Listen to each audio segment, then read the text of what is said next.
Hi friends, good morning तर झालीच आहे, पण झोप पूर्ण नाही झालेली आहे.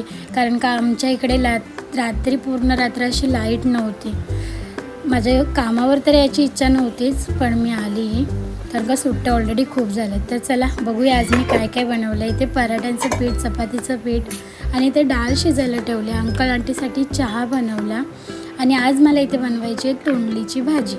तर सर्वात आधी मी अशा प्रकारे स्वच्छ धुवून कापून घेतली तोंडली. मग तेलामध्ये जिरं, हिंग, कापलेली तोंडली, हळद, लाल मसाला, धनिया पावडर, चवीनुसार मीठ असं सर्व टाकून छान मिक्स केले. इथे डाळीला तडका दिला. मी आज लाल मसाल्याचा वापर कमीच केला आहे कारण का दादांना तोंड आल्यामुळे त्यांना तिखट खायचं नव्हतं. तर झाकण ठेवून असं मध्ये हळून शिजून घेतली तोंडली. चपात्या बनवल्या, ॲपल आणि काकडी कापून घेऊन दादांचा टिफिन पॅक करत होती.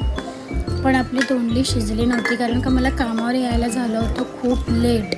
त्यामुळे मला सर्वच गोष्टीला लेट होतं. दादा तर रेडी पण झाले होते. मग खूप फास्ट मला करायला लागलं. त्यातमध्ये एवढं गरम होतं ना की विचारू नका.